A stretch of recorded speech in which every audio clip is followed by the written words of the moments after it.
Sometimes in life, things doesn't go well, and we might feel we're in the middle of darkness, and it could get worse and worse, and we wonder how things can get better. Today, I'm going to share the Japanese phrase called KANSHA. So KANSHA literally means appreciation. It is composed with two characters, kanji.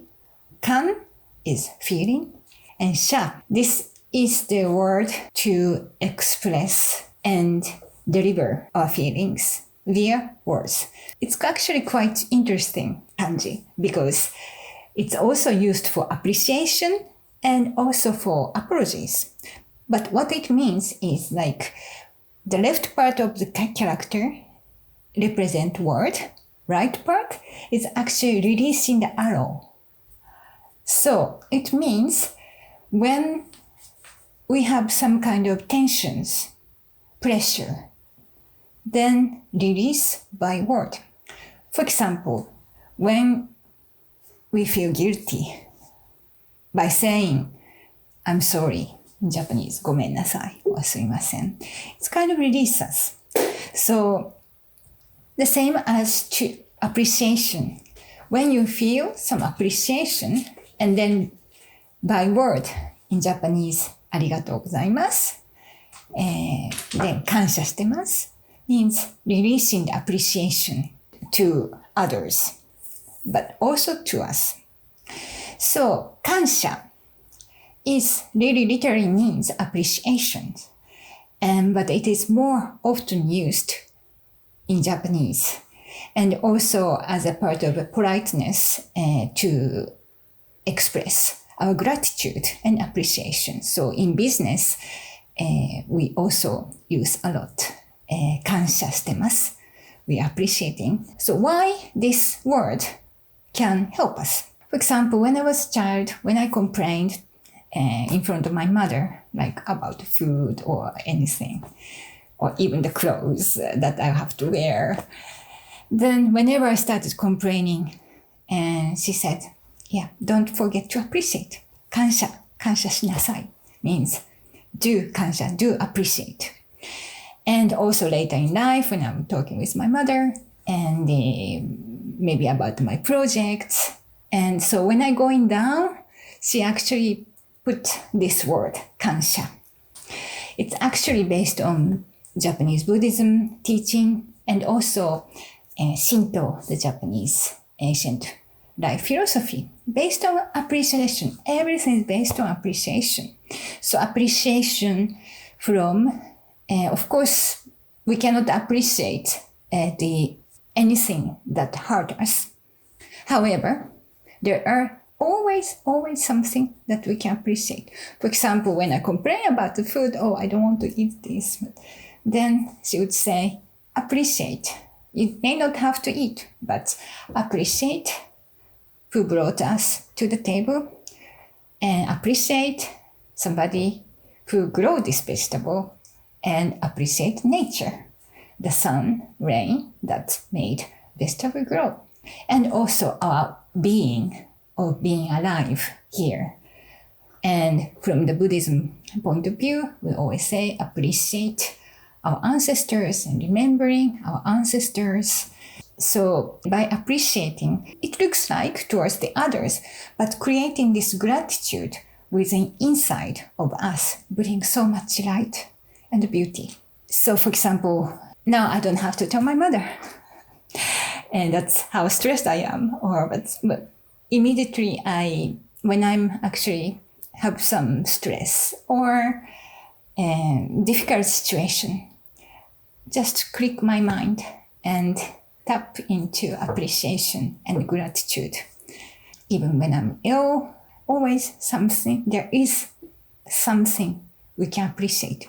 For example, when I was hospitalized, I think it was 10 years ago, 2 months in the hospital, and I was in between life and death, and I could not eat 6 weeks, and there was nothing I could do. And in that moment, I was in so much pain, every day morphine to keep my body alive, injections, and miserable. But I had to find a way not to feel miserable and find the light.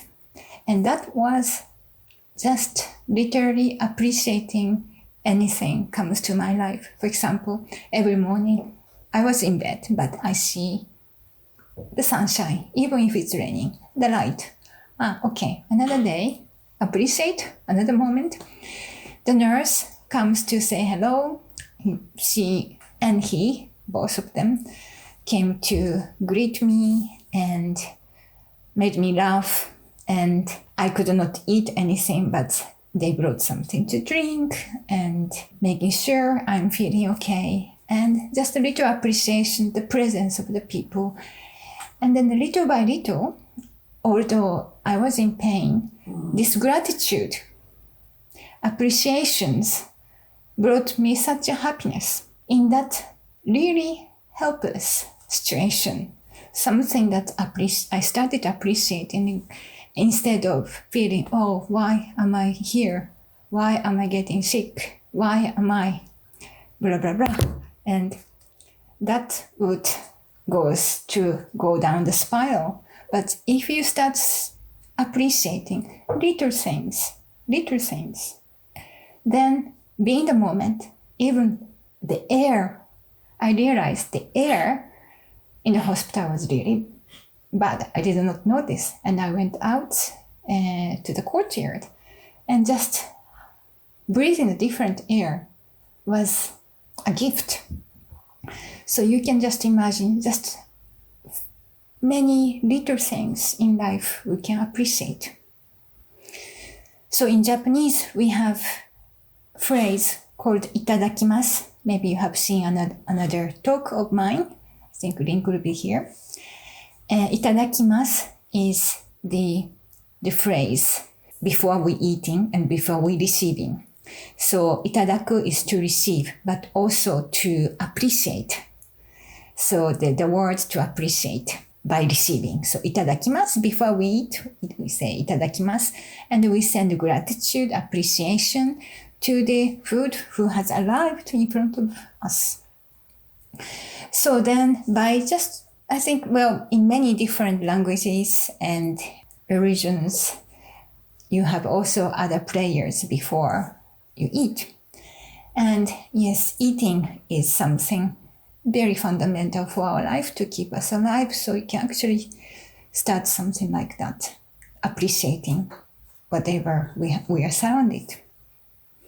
So, kansha, appreciation, how can we implement in life, in our daily life, wherever we are, just start appreciating things around us. Today, we can start from paying mindful attention to the food that we eat and appreciate. Just think about the food when you eat, just where it's coming from, etc.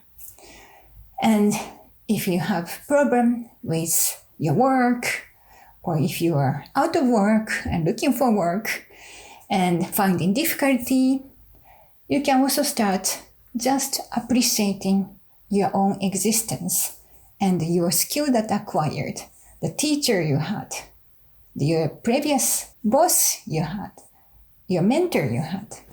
So find something to appreciate, and that brings our vibration higher and happier, and then you can radiate with light, and the more great things to appreciate will come to us. Thank you for watching. Please comment below and share your thoughts if you have your own ritual of appreciating. Also, if you're interested in one-to-one coaching session with me, please email office@azumiuchitani.com. Thank you very much and have a lovely day.